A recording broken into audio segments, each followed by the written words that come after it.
Hi, this is Neha and I welcome you all to my class in which we are going to discuss the nature and nurture debate and the effect of this especially on the development. तो आज के video में हम बात करेंगे कि nature and nurture debate क्या है, यानी कि हेरिडिटी एंड एनवायरनमेंट का इफेक्ट डेवलपमेंट पे किस तरह से होता है। तो जैसे कि आप देख सकते हैं स्क्रीन पर, हम साथ ही साथ कुछ प्रैक्टिस सेट पे भी जाएंगे जिसमें हम कुछ इंपॉर्टेंट क्वेश्चंस को भी डिस्कस करेंगे after studying the content. So let's quickly begin with our class. Let's see what are the objectives what we are going to do today. Basically the two factors that affect development, heredity and environment, इनके बारे में समझेंगे और nature versus nurture debate exactly क्या है इसको भी हम समझेंगे, राइट। और एक क्वेश्चन पेपर तो हम सॉल्व करेंगे ही। तो दो फैक्टर जो हैं जो कि डेवलपमेंट को बहुत ज़्यादा अफेक्ट करते हैं, they are heredity and environment. Heredity और एनवायरमेंट क्या होते हैं अलग अलग समझेंगे, लेकिन ये दोनों ही बच्चे के डेवलपमेंट पर अपना पूरा पूरा तरीके से अपना इम्पैक्ट डालते हैं। अगर बात करें कि हेरिडिटी क्या है, द ट्रांसफर ऑफ फिजिकल और mental characteristics from parent to child through genes is called heredity. जो कुछ भी बच्चे को अपने पेरेंट्स से जीन्स के थ्रू मिलता है, these are basically biologically inherited characteristics जो कि बच्चे को अपने पेरेंट्स से मिलती हैं और इससे वो किसी भी तरीके से मॉडिफाई नहीं कर सकता, इनको चेंज नहीं किया जा सकता। ये हमारे पेरेंट्स के डीएनए से एनकोडेड होते हैं और इनमें किसी भी तरीके का मॉडिफिकेशन हम नहीं कर सकते, और ये जिस तरह से भी हमको मिलते हैं उसी का इम्पैक्ट, उसी तरीके का इम्पैक्ट हमारे डेवलपमेंट पर आता है। What does heredity influence? Heredity influences the different aspects of growth and development. That is height, weight, structure of the body, color of hair and eye, intelligence, interest and certain behaviors.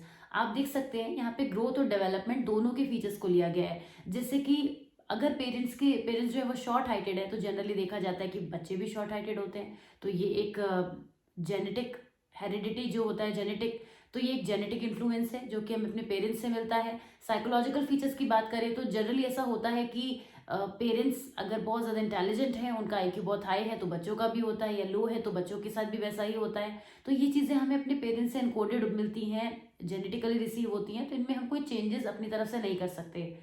Physical features में तो हम नहीं कर सकते, लेकिन कुछ psychological attributes ऐसे होते हैं जैसे इंटेलिजेंस हो गया, हमारी पर्सनैलिटी ट्रेट्स हो गए डिफरेंट, एप्टीट्यूड हो गया, तो इनको हम एनवायरनमेंट के साथ बदल सकते हैं। तो जहाँ पर मैं आप लोग एक तरफ देख रहे हैं कि मैं बार बार इस चीज़ को हाईलाइट कर रही हूँ कि जो हमारा जो हमको जेनेटिकली रिसीव होते हैं, जीन्स जो रिसीव होते हैं, वो एक बाउंड्री सेट कर देते हैं कि हमको वैसा ही रहना है, हमारे अंदर वही चीज़ें उसी तरीके से आएंगी। लेकिन एनवायरनमेंट उस बाउंड्री को ब्रेक करता है और ब्रेक करने के साथ ही साथ उसको एक्सपेंड भी करता है। यानी कि अगर किसी पर्सन का इंटेलिजेंस जो है वो कम है तो उसका एनवायरनमेंट चेंज करने पर हम उसको मॉडिफाई कर सकते हैं, लेकिन एनवायरनमेंट चेंज करने पर, क्योंकि जीन्स में तो हम कोई चेंज कर ही नहीं सकते, ये तो हम अभी डिस्कस कर रहे हैं काफी देर से। तो अब हम बात करते हैं कि एनवायरनमेंट होता क्या है। The word environment in this context means the environment around the child. इस एनवायरनमेंट में हमारा कल्चरल एनवायरनमेंट आता है, सोशल एनवायरनमेंट आता है, सभी तरीके का एनवायरनमेंट इसमें आता है। His interaction with his family, his neighbourhood, his school, his nutrition the child receive. जो कुछ भी बच्चा रिसीव करता है, किस तरीके के एनवायरनमेंट में वो ग्रो हो रहा है, कैसे दोस्त उसको मिल रहे हैं, किस तरीके के टीचर्स उसको मिल रहे हैं, कैसा एकेडमिक एनवायरनमेंट उसको रिसीव हो रहा है, तो ये सारी चीज़ें एनवायरनमेंट के अंदर आती हैं। वो सब कुछ जिसका इफेक्ट बच्चे पर पड़ेगा, और वो सारी चीज़ें जो कि उसके उसके इस बॉडी के आउटसाइड हैं, बाहर की तरफ है, तो वो सब कुछ एनवायरनमेंट में काउंट होता है। What are the environmental factors which influence development? There could be a lot of factors, different type of factors जो environment पर अपना impact डालते हैं। जैसे कि physical factors की अगर हम बात करें, physical and geographical conditions influence a child's behavior, responses and attitude. For example, a person born in Chennai would be more tolerant to hot, humid environment as compared to someone born in Himachal Pradesh. अगर हम दो different states की यहाँ पे बात करें तो geographical conditions जो होती हैं वो भी बच्चे के एनवायरनमेंट में इंक्लूडेड होती हैं, फिजिकल फैक्टर में काउंट होती हैं। डेमोग्राफिकल कंडीशंस जितनी भी होती है कि बच्चा किस तरह से रह रहा है। अब देखिए कि जो बच्चे लगातार गर्मियों में एसी में रहते हैं, वो थोड़ी सी भी देर के लिए धूप में जाने पर उनको प्रॉब्लम होने लगती है, उनको स्किन प्रॉब्लम होने लगेगी, उनको इचिंग होने लगेगी, या उनको बहुत ज़्यादा कोई भी और डिफरेंट प्रॉब्लम हो सकती है। लेकिन उसी टाइम पर हम ये देखते हैं कि उनसे भी ज़्यादा हॉट एंड ह्यूमिड एनवायरनमेंट में जो गाँव के बच्चे होते हैं वो खेलते भी हैं, कूदते भी हैं, दौड़ते भी हैं, उन्हें कोई फ़र्क नहीं पड़ता, राइट। तो किसी तरीके की कंप्लेंट उनकी तरफ से नहीं आती कि उनको स्किन की एलर्जी हो रही है, वो होता ही नहीं है उनके साथ नेचुरली, क्योंकि उस एनवायरनमेंट में वो डेवलप हो जाते हैं, उसमें कंफर्टेबल हो जाते हैं। फैमिली की अगर बात करें तो फैमिली हमारा एक बहुत बड़ा एनवायरनमेंट का सोर्स है। फैमिली से एग्जैक्टली क्या मतलब है कि फैमिली मेंबर्स, कितने फैमिली मेंबर्स है, नहीं। देखिए, बच्चे को किस तरीके का फैमिली एनवायरनमेंट मिल रहा है, उसको प्यार मिल रहा है अपनी फैमिली में या नफरत मिल रही है, किस तरीके का एनवायरनमेंट उसको मिल रहा है, अनकंडीशनल पॉजिटिव रिगार्ड मिल रहा है, पॉजिटिविटी है, हैप्पीनेस है, किसी तरीके की प्रॉब्लम तो नहीं है फैमिली में। ये सारी चीज़ें जो होती हैं वो फैमिली में आती हैं, और बच्चा दुनिया में आने के बाद अपनी फैमिली से ही सबसे पहले इंटरेक्ट करता है। तो the behaviour that a child observes, the values she और he is taught are all through this initial interaction. जो कुछ भी अपने एनवायरनमेंट में वो अपने घर में देखता है, किस तरीके की बातें हो रही हैं, कैसा एनवायरनमेंट है, वो सब कुछ एक फैक्टर की फॉर्म में रहता है, जिसको हम एनवायरमेंटल फैक्टर कह सकते हैं। स्कूल एंड टीचर्स बहुत बड़ा रोल प्ले करते हैं, क्योंकि बच्चा बाय द एज ऑफ 3.5 और 4 में भी बच्चा जो है वो स्कूल में चला जाता है। अब तो प्री स्कूल का भी सिस्टम है, तो बच्चे और जल्दी स्कूल में चले जाते हैं, तो वहाँ वो देखते हैं और ऑब्जर्व करके लर्न करते हैं, इमिटेट करते हैं बिहेवियर को, कि जैसा टीचर करें वैसा वो करेंगे। आपने छोटे बच्चों को अक्सर देखा होगा, वो घर में आके बच्चों को पढ़ाते हैं, कि उनको पढ़ाने की कोशिश करते हैं, इस तरीके की चीज़ें करते हैं ना, क्योंकि वो देखते हैं कि टीचर को टीचर पढ़ा रही है, तो वो कॉपी करते हैं बच्चे। तो स्कूल और टीचर जिस तरीके के हम मिलेंगे बच्चे को, उस तरीके का ही वो बिहेवियर एग्जिबिट करेगा, राइट। तो वैसे ही तरीके से वो डेवलप होगा। अगर उसको एक क्लास में कुछ बच्चों के साथ में अब्यूजिव एनवायरनमेंट मिल रहा है, तो बच्चा भी वैसे ही बिहेव करेगा ऑब्वियसली, राइट। तो ये कुछ फैक्टर्स हो गए। अब हम बात करते हैं कि नेचर और नर्चर डिबेट क्या है। हमेशा ये क्वेश्चन उठता है कि क्या हेरिडिटी ज़्यादा इंपॉर्टेंट रोल प्ले करती है डेवलपमेंट में, या फिर एनवायरनमेंट रोल प्ले करता है। तो किस दोनों में से किसी के भी इंपॉर्टेंस को हम कम नहीं कह सकते, क्योंकि जो कुछ भी हम जीन्स के थ्रू रिसीव करते हैं वो तो अपना रोल प्ले करते ही हैं। अगर एक बच्चे के पेरेंट्स शॉर्ट हाइटेड है, तो वो बच्चा हाइट को स्ट्रेच तो नहीं कर लेगा एक पॉइंट पर जाकर, अगर उसकी हाइट नहीं बढ़ रही है तो वो उतनी रहेगी, उसको तो नहीं किया जा सकता। लेकिन अगर एक बच्चे का इंटेलिजेंस जो है वो उसने अपने पेरेंट्स से बहुत अच्छा रिसीव नहीं किया है थ्रू जीन्स, उसको एनवायरनमेंट के थ्रू मॉडिफाई किया जा सकता है। बेसिकली साइकोलॉजिकल एट्रीब्यूट्स को एक्सपेंड किया जा सकता है। तो हम अल्टीमेटली इस पॉइंट पर आते हैं कि दोनों में से कोई भी ऐसा नहीं है, नेचर या नर्चर दोनों में से कुछ भी ऐसा नहीं है जिसको हम कम कहें कि किसी का रोल कम होता है। और ये कभी भी ना खत्म होने वाली डिबेट है साइकोलॉजी में, जो हर एक चीज़ में चलती है। अगर इंटेलिजेंस में करें तो भी नेचर वर्सेस नर्चर में आज तक कोई जीता नहीं है, क्योंकि वही डिस्कशन चलता रहता है। पर एक कंक्लूजन पे हम पहुंच सकते हैं कि जो नेचर है, जो हमारा हेरिडिटी वाला पार्ट है, वो एक लिमिट सेट करता है जिसके अराउंड हमारा डेवलपमेंट होता है।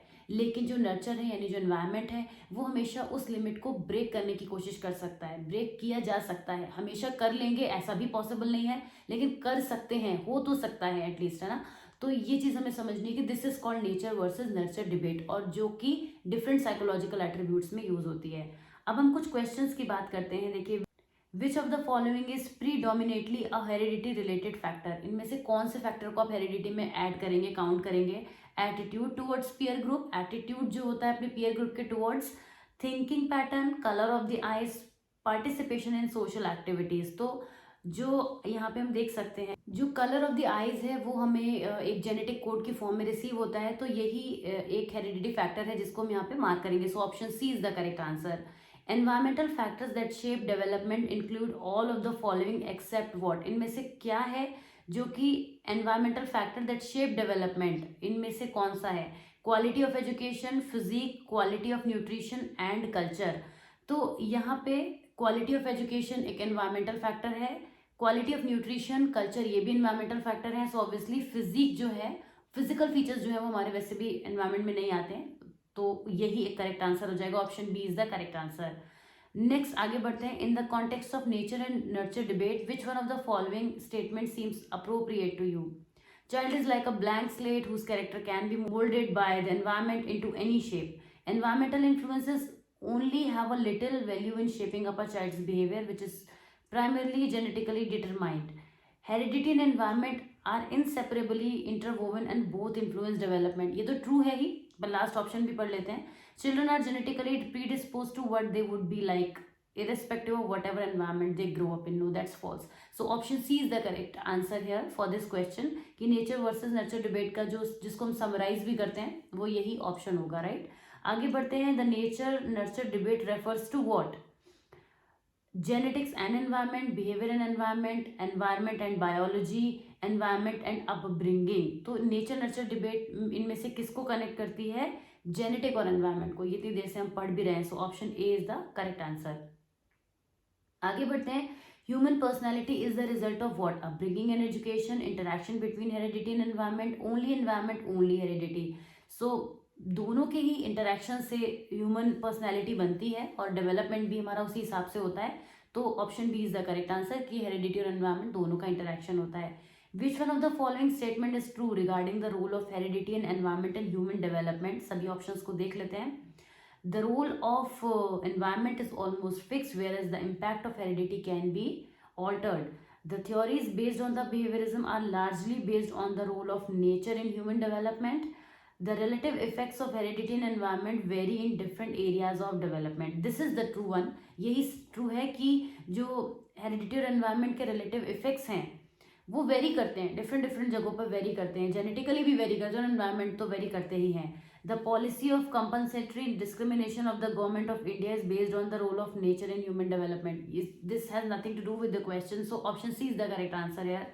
Coming to question number 7, why do individuals differ from one another? एक दूसरे से क्यों डिफर करते हैं? वैसे तो इंडिविजुअल डिफरेंसेस की वजह से करते हैं, बट वो क्यों जनरेट होते हैं? Because of the impact of the environment, due to the inborn characteristics, due to the interplay between heredity and environment. Obviously heredity environment के इंटरप्ले की वजह से ही जो लोग हैं वो डिफरेंट कॉम्बिनेशंस की वजह से ही लोग जो होते हैं डिफरेंट होते हैं।